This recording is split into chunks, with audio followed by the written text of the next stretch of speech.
Rahayu, Rahayu, Rahayu. Apa kabar semuanya? Saya harap kalian tetap dalam keadaan sehat dan bahagia ya. Nah, video kita kali ini kita mau mengkaji mengenai Hasta Brata atau 8 sifat yang harus dimiliki oleh seorang pemimpin.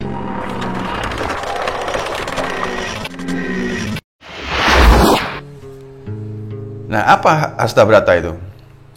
Hasta Brata sendiri terdiri dari dua buah kata ya. Dari dua kata yang terdiri dari hasta itu 8, brata itu laku atau lakon. Jadi Hasta Brata itu 8 sifat yang harus dimiliki oleh seorang pemimpin. Ya. Nah, Hasta Brata sendiri itu sebuah ajaran dharma. Ya. Ajaran dharma tentang kepemimpinan.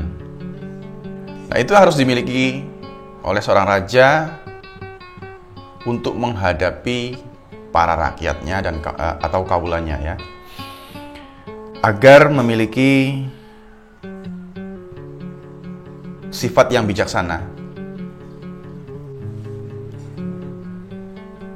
Dan Hasta Brata sendiri itu dimiliki atau diwakili oleh 8 para dewa. 8 dewa ya.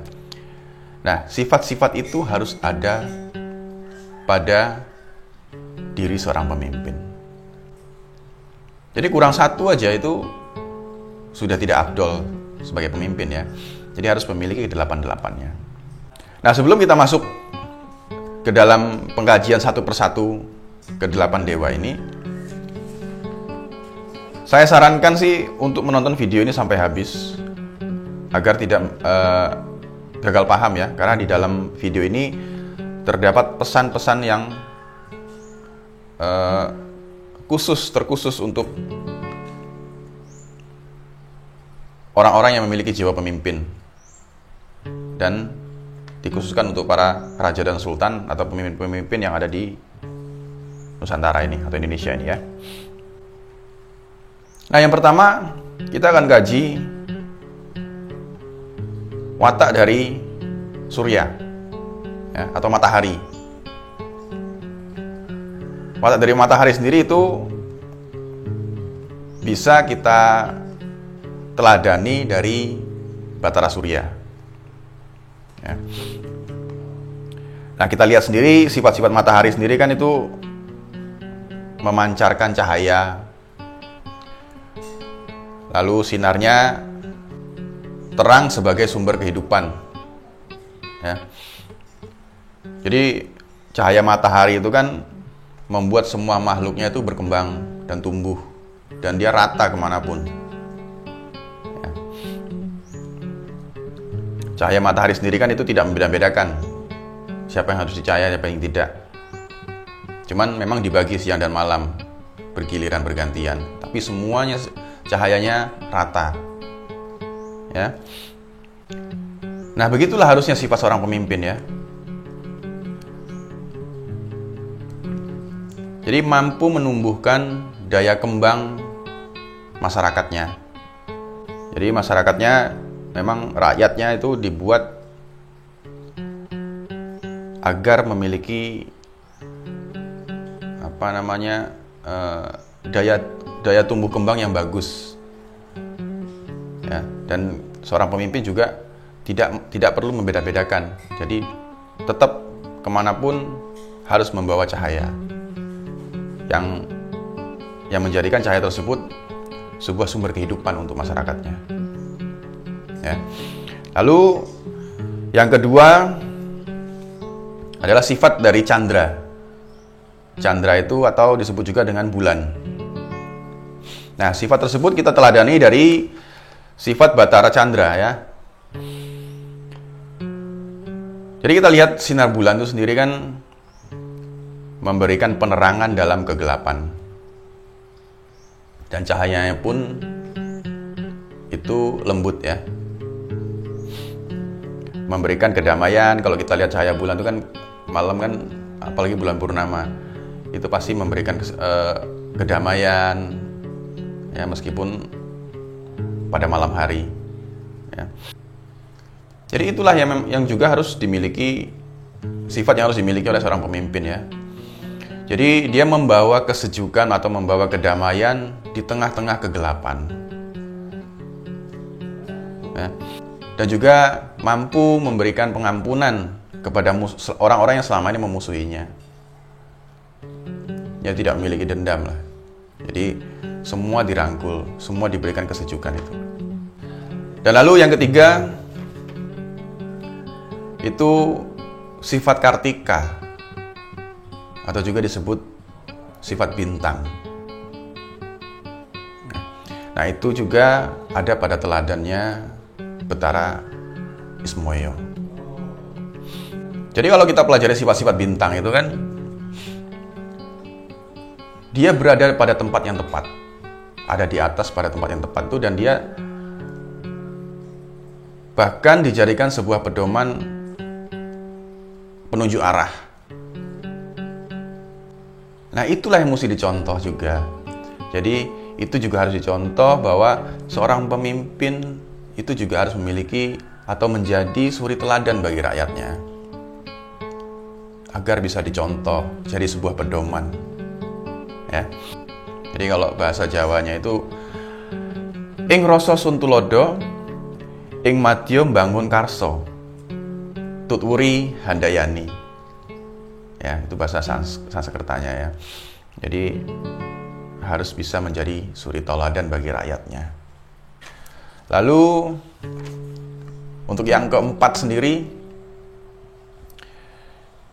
itu harus memiliki watak angkoso atau langit. Ya, langit itu bisa kita ambil teladan dari Betara Indra. Nah, langit sendiri kan itu kan kita lihat, kalau kita pelajari sifat-sifat langit sendiri itu luas ya, dan juga bahkan tak terbatas ya. Dan bahkan kita semua tahu bahwa langit sendiri kan itu ada sub ketujuh, dan juga ada yang di makrokosmos dan di mikrokosmos ya. Itu artinya seorang pemimpin itu juga harus memiliki kekuatan batin yang kuat dan mampu mengendalikan dirinya ya, agar memiliki hati yang luas dan memiliki wawasan atau pemahaman yang luas dan mampu mengayomi semua orang ya.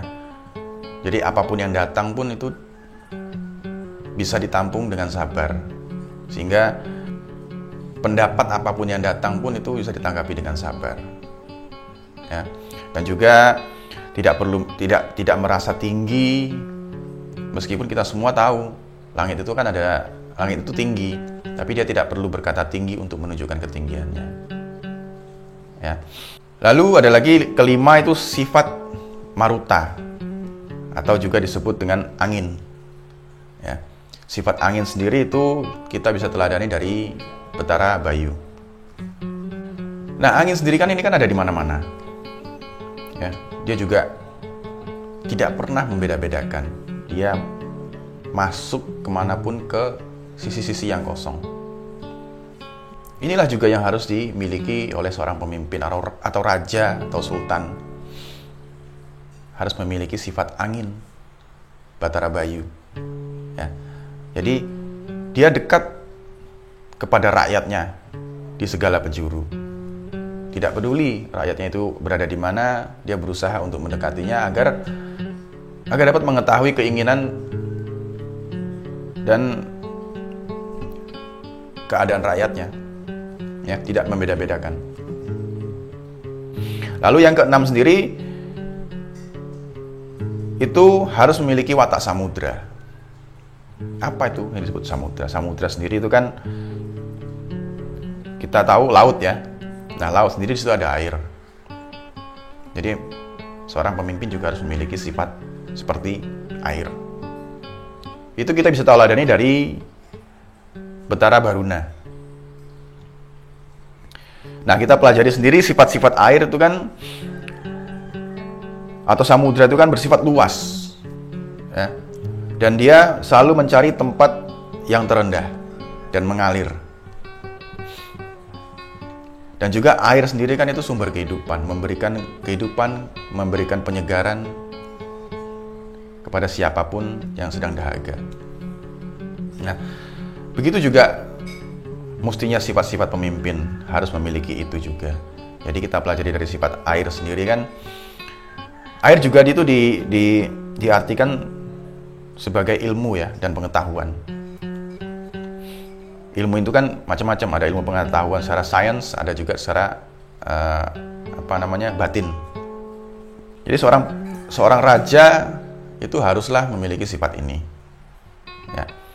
Jadi memiliki pengetahuan yang luas, memiliki kesabaran yang luas, dan juga menyegarkan kepada siapapun yang sedang dahaga. Dan bahkan air sendiri kan tidak segan untuk turun ke bawah. Dan bahkan selalu mencari tempat yang rendah. Ya, jadi itulah sifat yang harus diteladani dari Betara Baruna. Lalu yang ketujuh itu adalah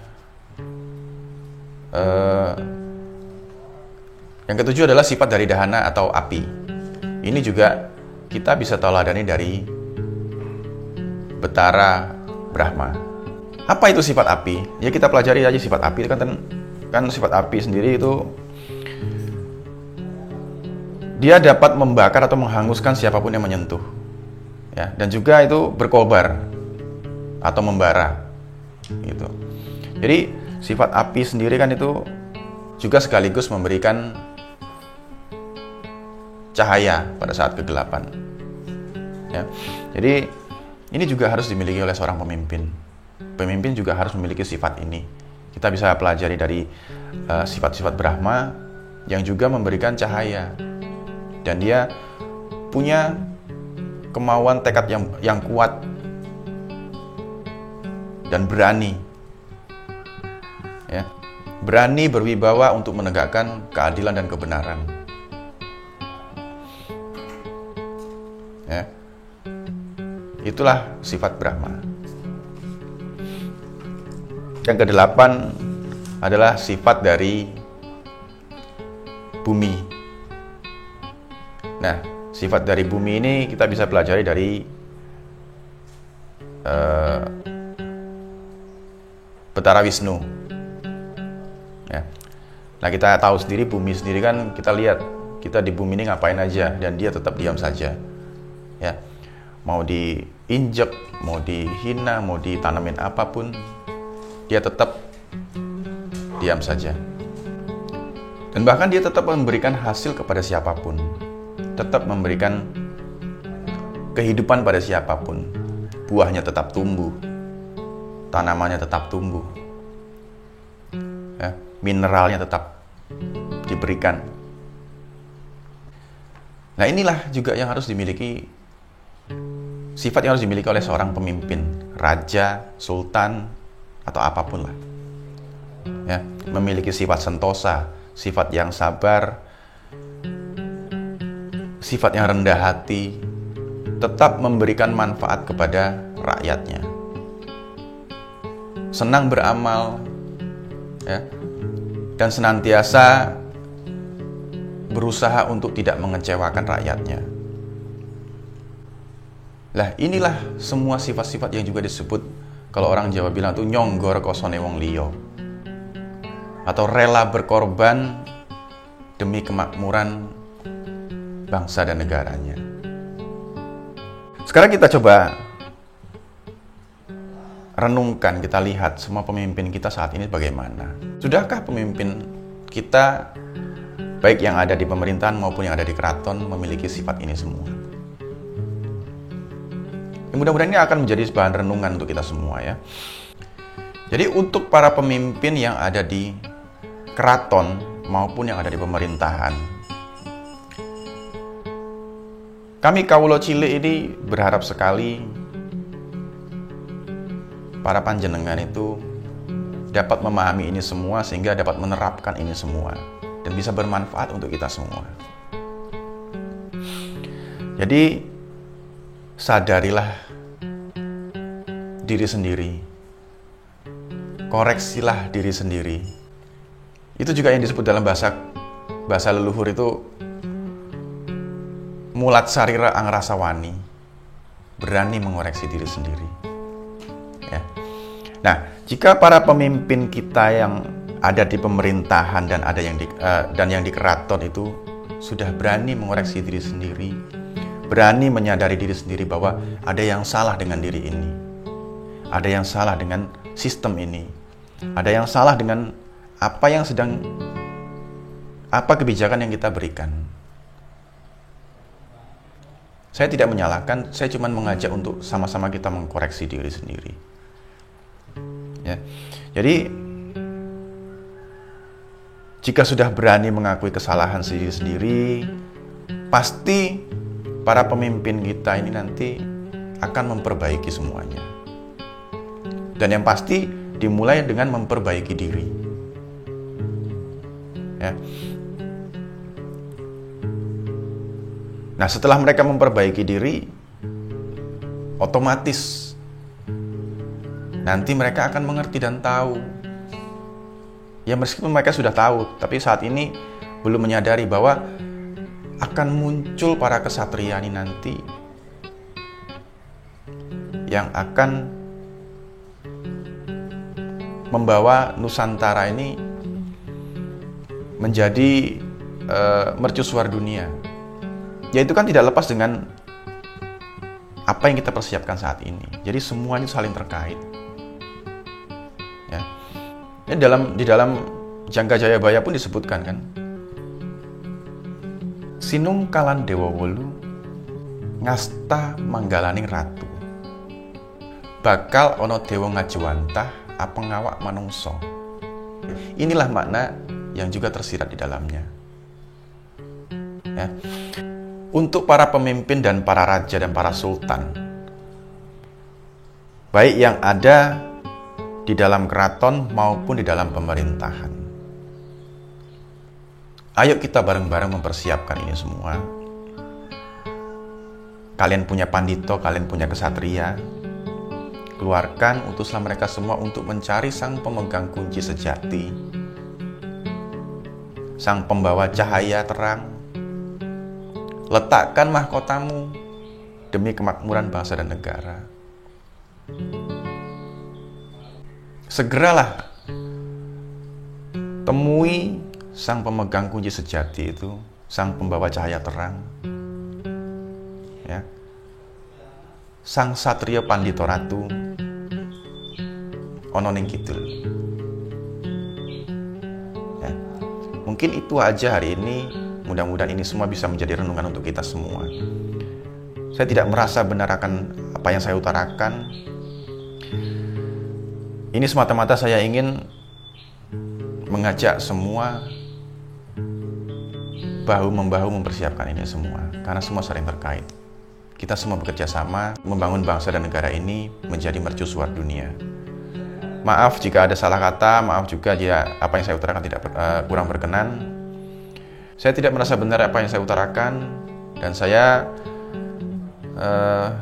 ya pokoknya itu saja. Jangan terkecoh sama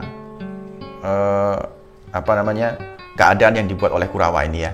Jangan terkecoh, biarkan mereka sibuk dengan urusannya. Nanti kan tersingkir dengan sendirinya. Ya, sekarang para Pandawa mempersiapkan ini semua secara lahir dan batin. Itu saja hari ini. Rahayu, rahayu, rahayu.